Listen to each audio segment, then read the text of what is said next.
I'm going to make a promise that sounds impossible. In the next half hour, I'm going to show you how to handle the most difficult person in your life without losing your dignity, your peace of mind, or your temper. Not by changing them, you can't do that. Not by avoiding them, that's not always possible. But by changing one thing you have complete control over. And here's the part that'll surprise you. It's not what you think it is. Look, I get it. You've got someone in your life right now who's driving you absolutely nuts. Maybe it's your boss who micromanages everything. Maybe it's a family member who criticizes you constantly. Maybe it's a coworker who takes credit for your work. And you've tried everything, right? You tried being nice. You've tried setting boundaries. You've tried having a conversation. Nothing works. Here's what nobody's telling you. You're fighting the wrong battle. You're trying to change them, control them, or protect yourself from them.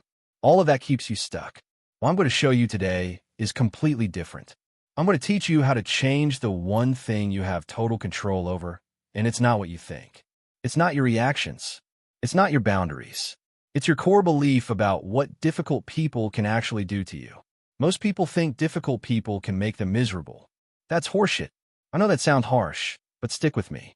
Because once you understand what I'm about to teach you, difficult people lose their power.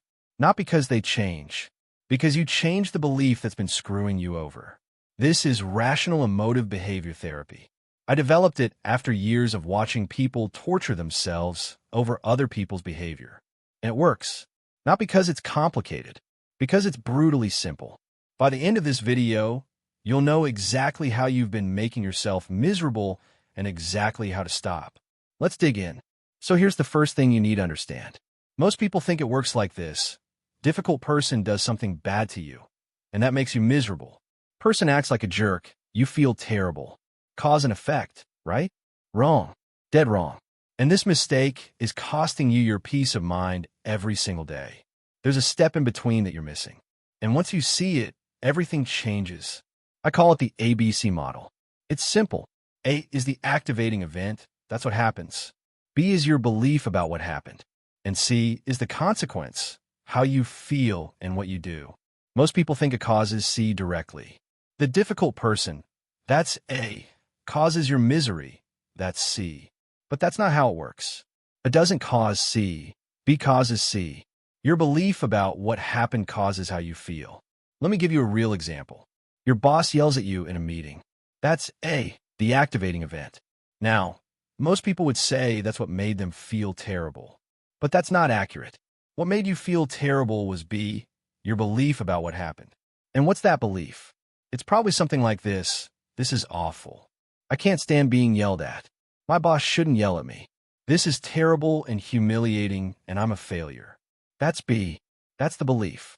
And that belief, not the yelling itself, creates C, the consequence. You feel devastated, angry, worthless, anxious.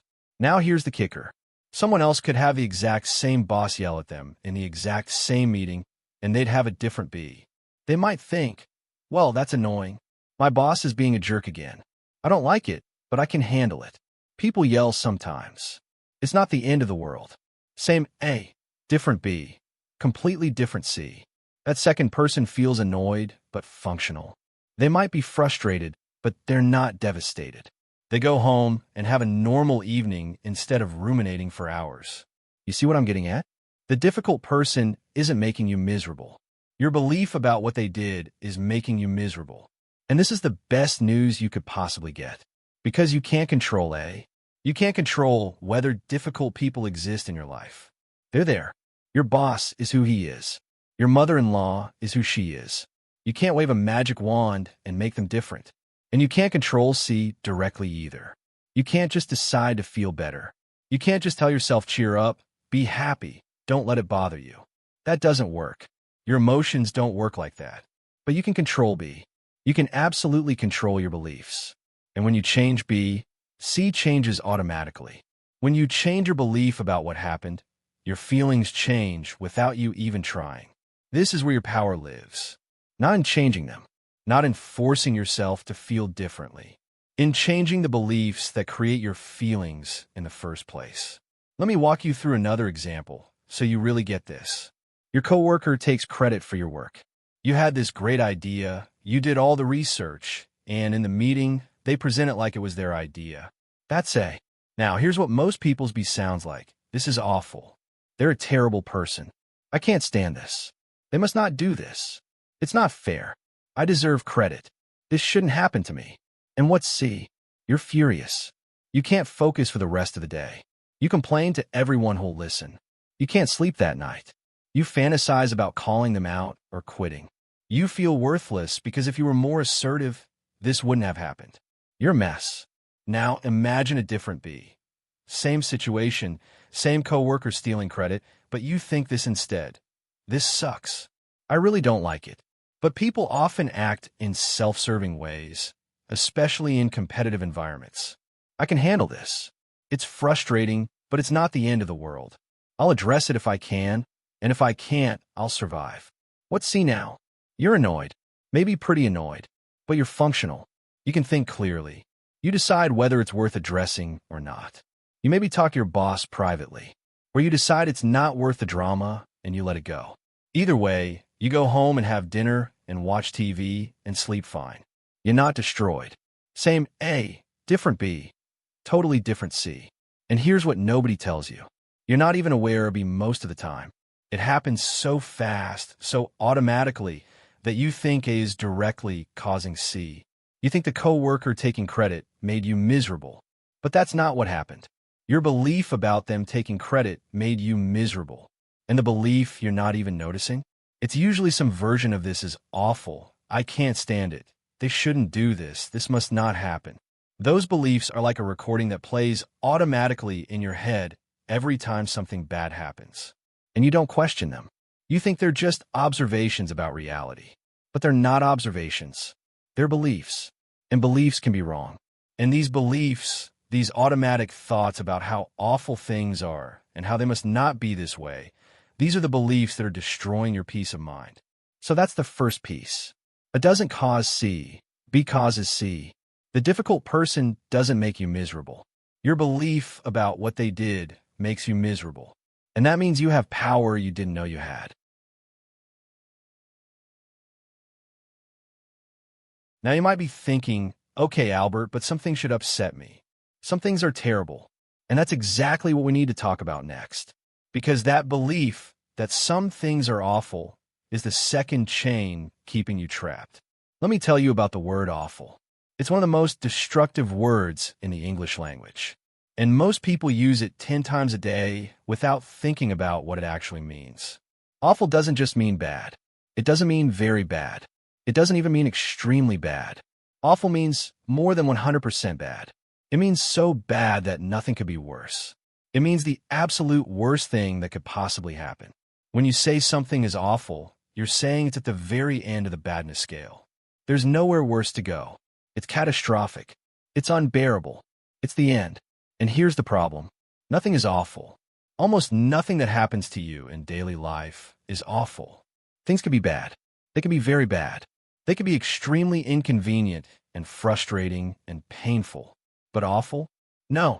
Your boss yelling at you is not awful. It's bad. It's unpleasant. You don't like it. But it's not awful. You know how I know? Because there are much worse things that could happen. Your boss could fire you. That would be worse. Your boss could assault you. That would be much worse. You could be in a car accident on the way home. That would be worse. You could get a terminal diagnosis. That would be worse. I'm not minimizing your boss yelling. I'm being accurate. It's bad, but it's not awful. And that distinction, that accuracy about how bad something actually is, that's what gives you your power back. Because here's what happens in your body when you label something awful. Your nervous system responds like you're in mortal danger. You've told your brain this is a catastrophe, this is unbearable, this is the worst. And your brain believes you.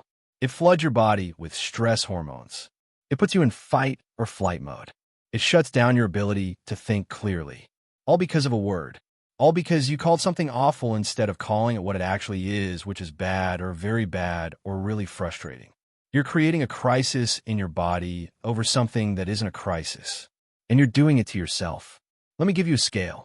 Bad things exist on a continuum. At one end, you've got mildly annoying. Someone cuts you off in traffic. You spill coffee on your shirt. The Wi-Fi is slow. That's mildly annoying. Then you've got frustrating. Your boss criticizes your work. Your partner forgets your anniversary. You don't get the promotion you wanted. That's frustrating. Then you've got very bad. You lose your job. A relationship ends. You have a serious health scare. That's very bad. Then you've got extremely bad. Someone you love dies. You get a serious diagnosis. You're in an accident. That's extremely bad. And then, way off the scale, past everything else, that's where awful would be. And even then, I'd argue nothing is truly awful. Because even in the worst circumstances, people survive. They cope. They go on. Which means it wasn't unbearable because they bore it. But here's what you're doing. You're taking things from the mildly annoying to frustrating range, and you're labeling them awful. You're putting them off the scale, and your body responds accordingly. Your coworker is annoying. That's maybe a 3 out of 10 on the bad scale. But you call it awful, which is off the scale. And now you're responding like it's a 10 out of 10 emergency. Your mother-in-law criticizes you. That's maybe a 4 out of 10. Frustrating, sure, but you call it awful. And now you're devastated like it's a 9 out of 10. You're amplifying everything. You're taking the normal frustrations of life and turning them into catastrophes. And then you wonder why you're always stressed and miserable. So here's what you do instead. You get accurate. You stop using the word awful. You stop catastrophizing. When something bad happens, you ask yourself, how bad is this really? On a scale of 1 to 10, where does this actually fall? Your boss yells at you. How bad is that really? Maybe a 5. It's unpleasant. You don't like it, but it's not going to kill you. It's not even going to ruin your day if you don't let it. Your coworker takes credit. How bad is that really? Maybe a 4. It's frustrating. It's unfair, but you'll survive. You can address it or not. Either way, you're okay. Your partner snaps at you. How bad is that really? Maybe a 3. It's annoying. Your feelings are hurt, but it's not the end of the relationship. They're just in a bad mood. When you get accurate about how bad things are, something amazing happens. Your emotional response matches reality. You feel appropriately annoyed or frustrated instead of inappropriately devastated. And here's the thing. This isn't minimizing. This isn't pretending things don't matter. It's being honest. It's being realistic. It's refusing to lie to yourself about how bad something is. If something really is extremely bad, fine. Call it extremely bad. Feel extremely bad about it. But most things aren't extremely bad. Most of the stuff that happens with difficult people is in the annoying to frustrating range. So treat it that way. Because when you stop awfulizing, you stop giving difficult people power over your entire emotional state. They can still be annoying. They can still frustrate you. But they can't devastate you. Not unless you let them by lying to yourself about how awful it is. So that's the second piece. Stop awfulizing. Get accurate about how bad things really are. And watch your suffering drop dramatically. But there's a third belief that's even more powerful, even more destructive. And it's probably running in your head right now. It's the belief that things must be different than they are. I call it masturbation. And it's killing you. Here's what I mean. Every time a difficult person does something you don't like, what do you think? You think they shouldn't do that. They ought not to act that way. They must treat you better. They have to be more respectful. Should, ought, must, have to. These are demands. You're demanding that reality be different than it is. And reality doesn't care about your demands. There's no law of the universe that says people must be fair. There's no rule that says people have to treat you well. There's no cosmic requirement that says things should go your way. You want them to. You prefer them to. But there's no must. And every time you turn a preference into a demand, you set yourself up for misery. Because reality isn't going to bend to your demands. People are going to keep being difficult, and you're going to keep being devastated over and over because they're violating your musts. Let me give you the 3 deadly musts that I see over and over in my practice. First, I must do well and win approval, or else I'm worthless. This one says you have to succeed, you have to get people's approval, or you're no good. And when a difficult person criticizes you or rejects you, it devastates you, because they're violating your must. Second, other people must treat me kindly and fairly, or else they're damnable. This one says people have to be nice to you, they have to be fair, or they're terrible and you can't stand it. And when someone's difficult, When they're unfair or unkind, you're enraged because they're violating your must. Third, the world must be easy and give me what I want quickly, or else it's awful. This one says life should be convenient, things should go smoothly, or it's terrible. And when things are hard, when you run into obstacles, you're miserable because reality is violating your must. These three musts, they're at the root of almost all emotional suffering. And the difficult people in your life, they're just triggering whichever must you happen to have. If you have the second must, that people must treat you well, then difficult people are going to make you absolutely crazy. Every time they're rude or unfair, you're going to be devastated. Not because their behavior is so terrible, but because it's violating your demand that they must be different. And here's the insane part. Your demand doesn't change anything. Your boss doesn't suddenly become nicer because you think he must be nicer. Your coworker doesn't stop taking credit because you think they have to stop. Your mother-in-law doesn't stop criticizing because you think she shouldn't criticize. All your must does is make you suffer more. You're at war with reality, and reality is winning. Reality always wins. So what's the alternative? Do you just accept that people can treat you like garbage? Do you become a doormat? Absolutely not. The alternative is to have strong preferences without demands. To want things to be better without insisting they must be better. Here's what that sounds like. I strongly prefer that my boss treat me with respect. I really want him to be fair. I'm going to work toward that. I'm going to set boundaries where I can. But there's no law that says he must do what I want. If he doesn't, I'll be disappointed and frustrated, but I won't be devastated. Or, I really don't like it when my coworker takes credit for my work. I prefer they be honest. I'll address it if I can. But there's no cosmic rule that says people have to be honest. They often aren't. And I can handle that reality even though I don't like it. Do you see the difference? In the first version, with a must, you're demanding reality be different. And when it isn't, you fall apart. In the second version, with a preference, you're acknowledging reality while still working to improve it. And when it doesn't improve, you're disappointed but functional. Same situation, same difficult person, but one belief keeps you powerful and the other makes you a victim. And here's where dignity comes in. Your dignity isn't about how other people treat you. It's about how you treat yourself in the face of how other people treat you. When you demand that others must respect you, you're giving them your dignity. You're saying my dignity depends on whether you respect me or not. And that gives them all the power. When you prefer respect, but don't demand it, when you say I want your respect, but I don't need it to be okay, you keep your dignity. They can be as difficult as they want. They can be rude, unfair, disrespectful, and you're still okay. You still have your dignity, because it doesn't come from them. It comes from you accepting yourself regardless of how they treat you. So how do you catch these musts? How do you notice when you're doing this to yourself? Listen for the words. Should, shouldn't, must not, ought to, have to, supposed to. Anytime you hear yourself thinking those words about other people or about life, you found a demand. And then notice the emotional intensity. If you're annoyed or disappointed, that's a preference. If you're enraged or devastated, that's a demand. The intensity of your emotion tells you whether you're preferring or demanding. When you're enraged that your boss yelled, that's not because yelling is inherently rage-inducing. It's because you're demanding he must not yell. You're insisting reality be different. When you're devastated that your coworker took credit, that's not because credit stealing is inherently devastating. It's because you're demanding they must be fair. You're at war with the fact that they're not. So catch the must. Notice it, and then ask yourself the key question. Where's the law that says this must be different? Where's the rule of the universe that guarantees fairness or kindness or ease? There isn't one. People do what they do. Life is what it is. And your demand that it be different doesn't change it. It just makes you suffer. Replace the demand with a preference. I prefer this be different. I want this to change. I'm going to work toward that. But it doesn't have to be different for me to be okay. That's freedom. That's dignity. That's power. So now you understand the ABC model. You know that difficult people don't make you miserable. Your beliefs do. You know to stop awfulizing, to get accurate about how bad things really are.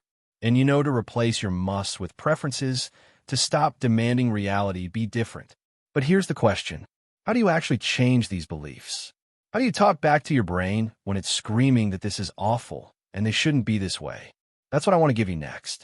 The actual method for disputing your beliefs and changing them. I call it disputation, and it's exactly what it sounds like. You dispute your irrational beliefs. You argue with them. You attack them with logic and evidence until they weaken and you can replace them with rational beliefs. Now, here's something important. A lot of people think they can gently suggest to themselves that maybe things aren't so bad. Maybe it's not awful. Maybe I can handle it. That doesn't work. Your irrational beliefs have been practicing for years, maybe decades. They're fast. They're automatic. They're deeply grooved into your brain. If you weakly suggest that maybe they're wrong, your brain will laugh at you and go right back to believing them. You need to dispute forcefully, aggressively, repeatedly. You need to go to war with your irrational beliefs and win. Those two things aren't mutually exclusive. You can set hard boundaries without rage. You can leave a toxic situation without feeling worthless. You can report abusive behavior without obsessing over it for months. Action and emotional peace can coexist. Here's what I see happen. Someone's in a genuinely bad situation with a genuinely harmful person, and they make themselves doubly miserable. First, the person's behavior is causing real harm. Second, they're awfulizing it, demanding it must not be this way, telling themselves they can't handle it. So they're suffering from the situation and from their beliefs about the situation. And here's the thing. The second layer of suffering, the layer created by your beliefs, that's optional. You can remove that layer even while dealing with a harmful situation. You can think this person's behavior is unacceptable and I need to remove myself from this situation without thinking this is awful and I can't bear it and my life is ruined. You can take the same protective action, leaving or setting boundaries or reporting from a place of calm clarity instead of from a place of devastation. And which one is more effective? Which version of you is better equipped to actually solve the problem? The calm, clear version who's addressing a bad situation? Or the devastated, awfulizing version who's in crisis mode? The calm version. Every time. So even in extreme situations, you're not being asked to tolerate abuse. You're not being asked to minimize harm. You're being asked to handle it without destroying yourself in the process. And here's where unconditional self-acceptance comes in. This is the foundation of everything. Even if someone treats you terribly, your worth isn't touched. Even if someone abuses you, criticizes you, rejects you, your fundamental value as a human being remains the same. Your worth doesn't come from how others treat you. It comes from the fact that you're alive, you're human, and you can choose to accept yourself regardless of what anyone else thinks or does. This is the ultimate protection of your dignity. When you accept yourself unconditionally, no one can take that away. They can be as awful as they want. They can reject you, insult you, harm you, and you can still accept yourself. That doesn't mean you accept their behavior. It doesn't mean you stay in harmful situations. It means your self-acceptance isn't contingent on their acceptance. And that's freedom. That's dignity. That's the core of what I've been teaching for 40 years. I worked with people who survived terrible abuse. I never minimized what happened to them. Never. But I showed them that they could heal without defining themselves by what was done to them. They could accept themselves even though someone else treated them as worthless. And that's what gave them their power back. Not pretending the abuse didn't matter, but refusing to let it determine their worth. So even with the worst people in your life, you have options. You can protect yourself physically while protecting your dignity emotionally. You can take action without awfulizing. You can set boundaries without demanding that reality be different than it is. You can handle it. That's the truth. Even if it's really hard, you can handle it. And saying you can't handle it just makes it harder. So let me bring this all together. Let me give you the complete picture of what you now know. First, difficult people don't make you miserable. Your beliefs about their behavior make you miserable. The ABC model. A is what happens, B is your belief about it, and B causes C, how you feel. Not A. This is the foundation. This is where your power is. Second, stop awfulizing. Stop telling yourself things are terrible, awful, catastrophic. Get accurate about how bad things really are. Most things are annoying to frustrating, not devastating. And when you get accurate, Your emotions match reality instead of your exaggerations. Third, stop masturbating. Stop demanding that people must be different. Reality must be different. Replace your demands with strong preferences. I prefer things to be better. I'll work toward that, but they don't have to be better for me to survive. That shift from demanding to preferring, that's the shift from victim to powerful. Fourth, dispute your beliefs forcefully and repeatedly. Use the 3 questions. Is it true? Is it logical? Is it helpful? Attack your irrational beliefs with evidence and logic until they weaken. Do it over and over until the rational beliefs become automatic. And fifth, even with really difficult people, really harmful situations, you can handle it. You can take protective action without destroying yourself emotionally. You can maintain your dignity regardless of how others treat you through unconditional self-acceptance. That's it. That's the whole system. It's simple. It's not easy, but it's simple. And it works. Not because I say so, because it's based on how your mind actually works. Your beliefs create your emotions. Change your beliefs, your emotions change. It's that straightforward. So here's my challenge to you. The next time someone's difficult with you, and it'll probably be today or tomorrow, I want you to catch yourself. Notice the belief. Notice how you're telling yourself, this is awful. This shouldn't be this way. You can't handle it. And then I want you to call bullshit on yourself. Dispute it. Hard. Ask yourself, where's the evidence? Where's the logic? Where's the helpfulness in believing this nonsense? You'll feel the shift. Maybe not completely the first time. Maybe just a little. But that little shift is your dignity returning. That's your power coming back. And the more you practice, the stronger that shift becomes. Now, if you found this helpful, there's something else you need to know. Because handling difficult people is one thing. But what about handling the most difficult person of all? Yourself. Most people are way harder on themselves than any difficult person could ever be. They criticize themselves constantly. They demand perfection. They awfulize their own mistakes. And it's destroying them from the inside. In my next video, I'm going to show you how to apply these exact same principles to stop torturing yourself. It's called unconditional self-acceptance, and it's the foundation of everything we just talked about. Because if you can't accept yourself when you mess up, you'll never truly have dignity around difficult people. So click on that video right now. It'll change how you see yourself forever. I'll see you there.